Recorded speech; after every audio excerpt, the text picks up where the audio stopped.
Sathya Sai Speaks, Volume 5, Chapter 21. The Rare Chance. The one advice that I give you is this: do not foul a single moment of your precious life. Spend it in the most useful manner to earn joy for yourself and others, unsullied joy. You have come in lakhs from all the villages of this delta to this Amalapuram. There are many among you who are too old to come to Puttaparthi to have my darshan, audience. And many are suffering from bodily ills which do not allow them to push forward to the front lines here.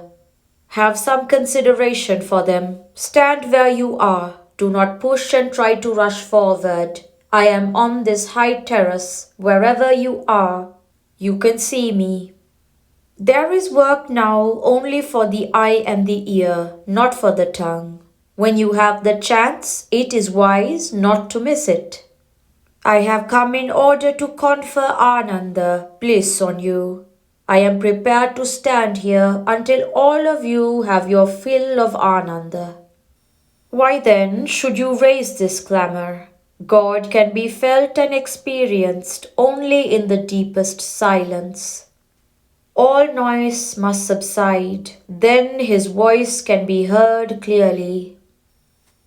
The tongue is the token of true breeding. Hey, you clout, did you hear soldiers march this way? A man asked a blind farmer.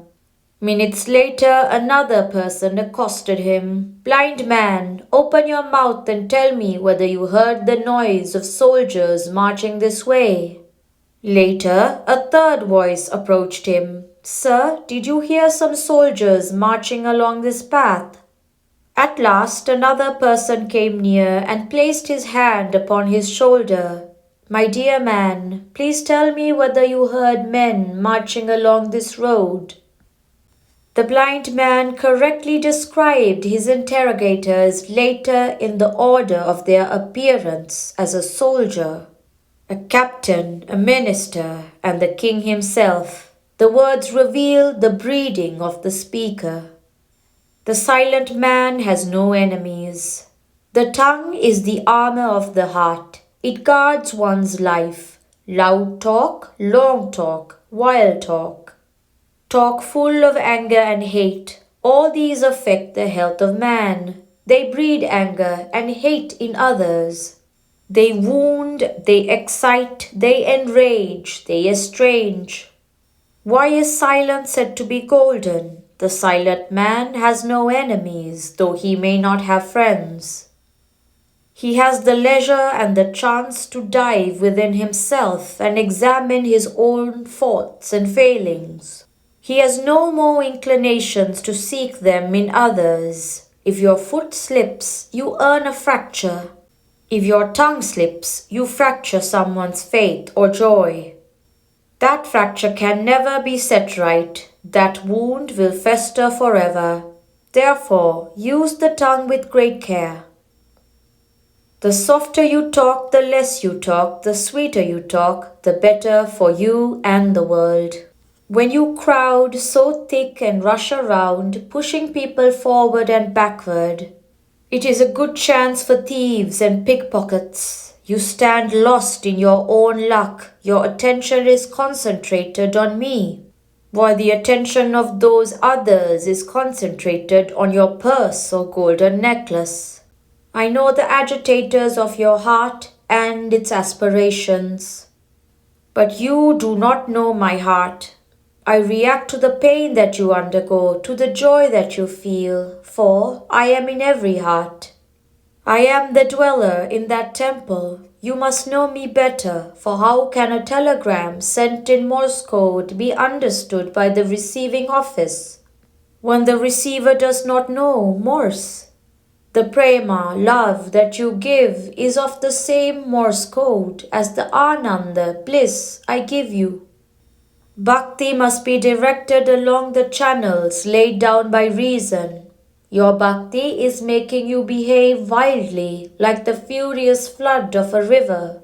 You crowd around this place where I am residing, night and day, in sun and rain, and raise Jai, cries of victory, to persuade me to come and give darshan.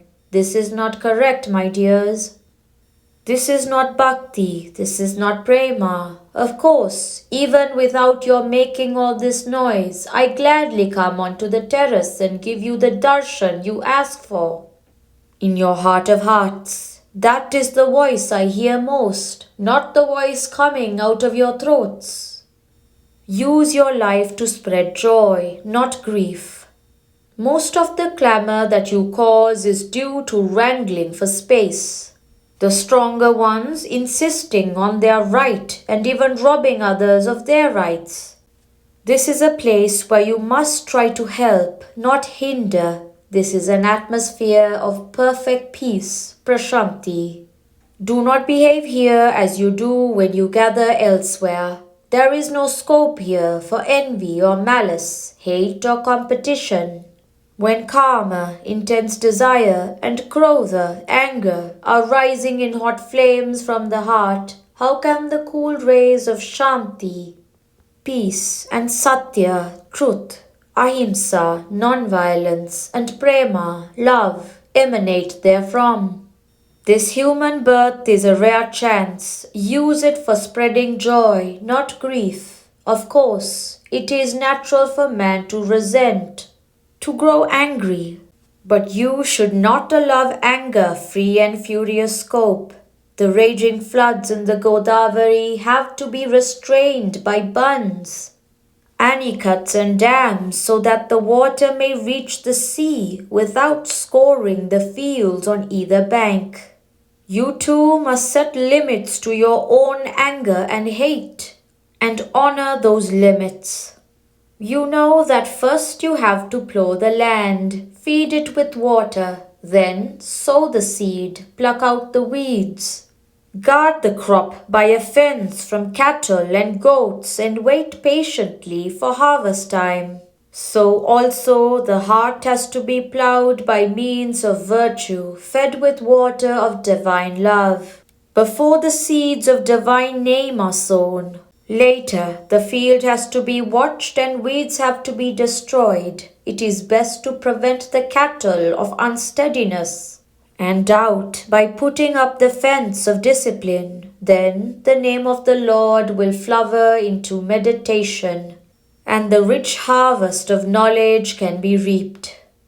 Now you are allowing the precious fertile fields to lie fallow. The field of the heart is infested with thorns and weeds.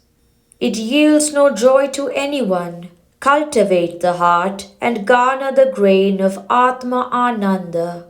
That Ananda is your heritage. It is yours for the asking. But you do not know how or whom to ask.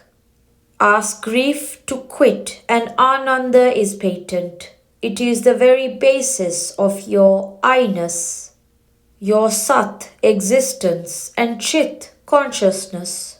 It is very simple.